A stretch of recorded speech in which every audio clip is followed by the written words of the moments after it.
I don't think that anybody should ever abandon a profitable model. I have lots of them.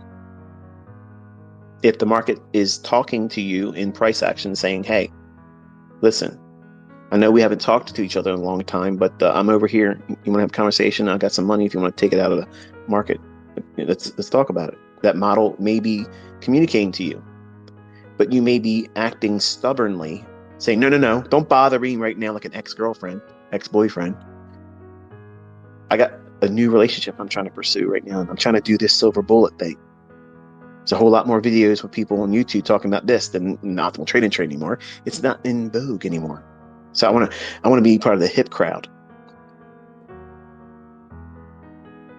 So you're probably struggling with this. I don't want to go backwards. I want to keep going forward. And I want a new model to replace one that has been profitable in the past, but I want a better one. And I want to let the other ones go. I want to shed it off like an old skin. I don't ever get rid of anything that works. Men in general, if you get a tool you love, the hammer might have some dings on it. It might have some wear on the handle, but you prefer grabbing that handle or that old worn out hammer that still will do the job than grabbing something new at the shelf over at Home Depot because Carl brought it to work and showed everybody this is what he's building his new patio on the back of his porch or house. And everybody's like, oh, that's the greatest new tool. And you're laughing and thinking to yourself, my hammer does all that and it fits me. It fits my hand perfectly. It's well worn into my grip. You need to have that mindset. You need to have that mindset when you're doing this progression through what it is it's your success story, and not forcing yourself to abandon things that work. Think about it like the medical field. Just because a new antibiotic may be discovered in the future, do we abandon penicillin, amoxicillin, erythromycin? No, they work. They have their applications. So your task as a trader should be to build a toolbox of things that work really well for you, that you've grown an affinity for, and not get lost in the transition of moving from one state of progress to a higher state of progress, and then thinking that you have to just completely slough off everything before you. And where you're at right now, everything prior to that is insignificant. I only want new things. The problem with that mindset is it becomes a state of mind that you are a perpetual student and you never master one thing. You're not going to master trading. I see a lot of people refer to me as a master trader. It's kind of cringy as shit because I'm not a master trader. I wrestle with a lot of things mentally and chemically that doesn't always promote the easiest way to learn from me as a mentor, because I got mental baggage I got to wrestle with. I'm a human being. I'm not AI, and I'm certainly not a master trader. But I have mastered myself in the sense that when I'm in front of charts, that's the thing that helps me focus. That's the thing that allows me to keep my mindset on one thing.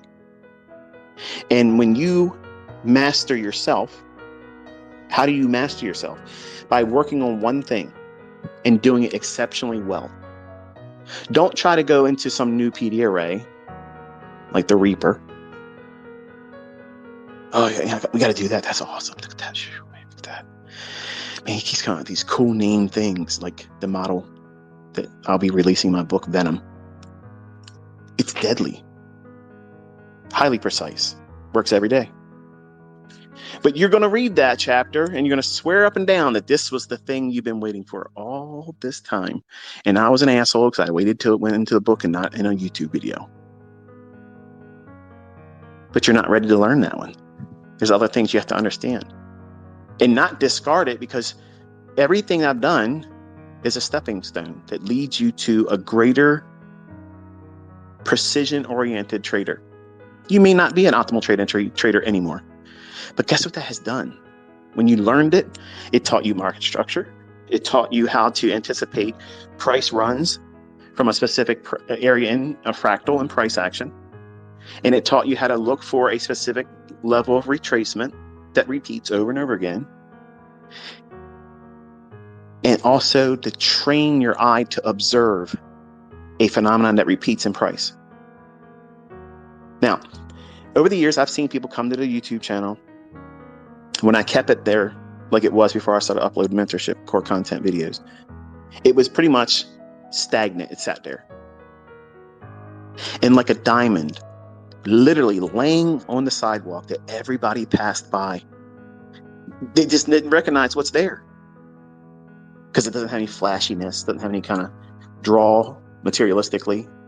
You never saw my face. You never talked about, the things that I drive and what I sleep in and how I spend my money on this and that. If I would have done all that, I could have been talking about any old indicator, and you'd love watching it because it'd be, well, I like the way I feel watching this stuff. It makes me feel like I'm part of the Lux Society, the luxury. When none of that bullshit has anything to do with trading. What I presented and what I try to present is a way of thinking and formulating a procedure that you have to adopt as a trader. Whether you subscribe to the things that I say that the market does or doesn't do is irrelevant.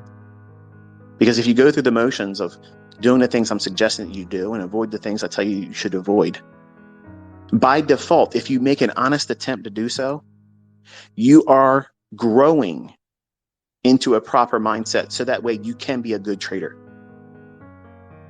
If there's a sound logic behind whatever it is that's being implemented as a trading method, if you've conditioned yourself, if you've wrestled and subdued these inner demons that everybody has, greed, fear of failure, fear of missing out, impatience, the fear of feeling like you're insignificant compared to everybody else on social media that wants to flex and do this and do that. Everybody wrestles with that. Why? Because you are human. And none of that's going to go away, ever. You will just be able to cope with it better. You'll say, yeah, I'm thinking about that silly shit again. I'm not worried about Tom, Dick, and Harry on Twitter. I don't care if they like where I got in at. I don't care if they liked how I got out. I don't care who likes how many times I put on a new pyramid entry, how many times I took partials off. Who gives a shit? They're not spending my money. They don't pay my bills for me. And that's the mindset you should have. So when you start going through these processes, that books just simply don't do it for you. Right now, while I'm talking to you, I worked on the video that will be uploaded later today. Probably around 2 o'clock I'll do it. But right now it's rendering. I walked through the trade that I did on Friday. And I talk about how it's those things like that video that I can't teach in a book. Like, you have to see it. Now I can say to you in text, and I'll do it right here in the next 2 or 3 minutes. You'll see how difficult it is. Just imagine you reading it in text. When you're anticipating the market going lower and it shows an unwillingness to do so, and you identify signatures in price action that suggest that it is no longer a viable setup, that you have to either move to the sidelines and go flat and have no position open, or reverse and use a higher time frame mindset and model, which would be TGIF. Now, what the fuck does that even mean? What does that even mean, man? What's that mean? Right. You have to see it. I have to walk you through live price action and show you exactly at that very moment, just like I was showing my son on Friday. This is what I'm looking at. This is the very thing I'm looking at. I would need to write 50 books with dozens of chapters with static charts to try to communicate something that you'll see in a 45-minute video later today. But it's those videos that these impatient people that say they come here, I'm willing to do the work. I'm ready. I'm writing down what you say. Listen, there's a difference between taking notes, which is beneficial to you, things that you want to do further study on, things that mean much more to you about a specific topic, then you didn't really understand something that's much more paramount, that's more pressing. When you look at this down closed candle and you think that that's a bullish order block, what denies it as an order block? What says it's not? And what constitutes it being a high probability order block? I talk about that in the video today. But you have to have supporting studies, and you have to have these discussions. You have to have a conversation with somebody that has created it. I'm the instruction manual. Okay, I'm it. And if you think like if it's the VCR mentality, okay, this is dating my age, obviously, but the older folks in the crowd, they know exactly what I'm talking about. And do it today with anything. You buy something that's technical, it comes with a user's manual. How many fucking times have you opened that up? It's probably still sealed in the plastic. It's like a running joke. They wrap it in cellophane because you're never going to open it up. But you're going to bitch about how the thing doesn't do what you paid for it to do. But it's the instruction manual's right there.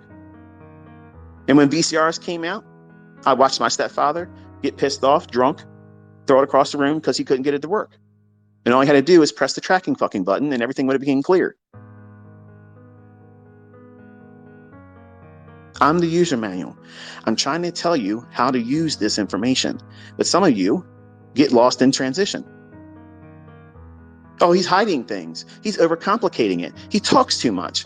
I'm telling you what to focus on, what not to focus on, and where these things are going to pop up. But you're so impatient. You want to put that VCR tape in there and watch that porno and get your ass off. You want to get to the happy ending. You want to get to the story, get to the nuts and bolts. ICT, get to the fucking point. The point is you're going to fucking lose because you're impatient. And the people that are making lots of money, they either had that trait overcome by listening to me and doing the things I told them to focus on and remove the opportunity to do the things they shouldn't do. And it took a lot of effort, I'm sure. This is not easy. Or they just had ingrained in themselves through other things that caused them to be more patient. But impatience, that's one of the biggest hurdles I've had as a mentor. Watching students start with the greatest of intentions in the beginning. And then because of the adversities that come by natural progress, their impatience is superior to the desire for them to reach their success. Apparently, you don't give a shit about being successful, because if you've let impatience be such a formidable adversary that prevents you from getting there, well, good grief, man. Your success story wasn't good enough to work hard enough for it. And that's usually the folks that just want to have that first payout. Their visibility is only there, or getting that certificate of being funded, or their first winning trade, or whatever that withdrawal is that they take from the first winning trade in a live account. That's the visibility. That's all the visibility they have. And if that's what you have right now, don't trade with real money. Don't even try to do a funded challenge. You have to know where you're going. This transition from neophyte or break-even trader or failed blowing out your account type trader, if you don't have success or continued continuity every week, it doesn't mean you have a perfect trading week and without losing trades. It means that you have this consistency that, yeah, you can have a losing trade. You can have a losing day. Maybe a losing week out of a month, but you're net positive on the month. That's a really good goal. You know, at one time, that was a goal for me. I could accept losing multiple times through the week. I could accept a losing week or two as long as I didn't lose money on the month. Now, for some of you, you're thinking, what the hell? No way, I can't do that. Like, I can't do that, man. Like, I have to make money every single week. It has to be a net positive week every single week, or I'm going to lose my shit. Well, I agree. You will lose your shit if that's what your mentality is going to be. Because in the beginning stages, it's impossible for you to obtain that initially. They're all milestones in your growth. But much like it was for me, every time I bought a new book, a new course, a 20-year-old hot shot, thinking I was going to own the world because I had flash in the pan success on luck. 9 months. 9 months of a horseshoe up my ass. I had no idea what I was doing. And then the market said, it's time. ICT, Introduction to Humility. Yeah. And I had to discover painfully that I didn't know anything about price action, and I had a lot to learn.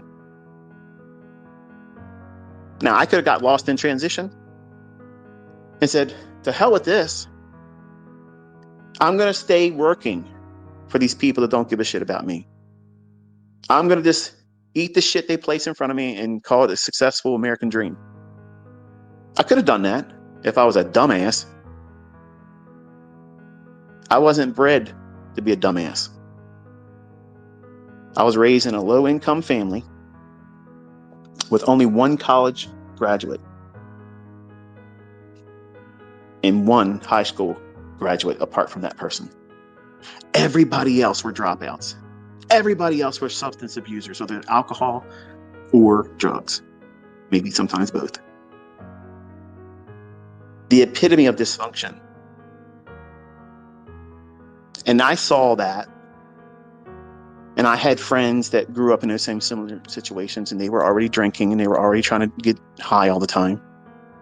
And I said, this ain't for me. I could have got lost in transition then and said, yeah, I want to start huffing paint, smoking cigarettes, and shooting up heroin. I have family members that actually died from that. My father was a heroin addiction. You know, he brought it home from Vietnam. I could have got lost in transition about that. My parents didn't like me, didn't want me. Oh, woe is me. That's the reason why I can't be successful. Fuck that. Fuck that. I looked at this stuff the day I went to Gunpowder State Park. I had two moments there. One, when I said to myself, I don't want to work the rest of my life like this. I don't want to do it. I'm not happy about it. And everybody hates their fucking job. I don't care. Folks, I know, and Ben, I know you're a surgeon. You've been a student with me since 2016. And now you make six figures, $600,000 a year. And you tell me that you're happy with your job, but I don't believe you. I believe when you get to the point when you start making crazy money, you'll be like, yeah, I like doing it, but I don't need to do it now. You'll be complete with your transition. You're lost in transition. You're holding on to something that in one conversation you'll say, I'm looking forward to not need to do this. But then when you don't have the success you're looking for, I really love my job. I don't see myself leaving it. Well, that's somebody that's conflicted. You don't have a well-defined measure of success that you're aiming for. You're a pipe dreamer. And that's no disrespect, Ben. But that's just the way it is. You know, people can get caught up in their circumstances and they think to themselves, well, this is the hand that's been dealt to me. You know, what am I going to do? You gotta just make the best of it and just accept the fact that this is my fate. Fuck that. Nope. No.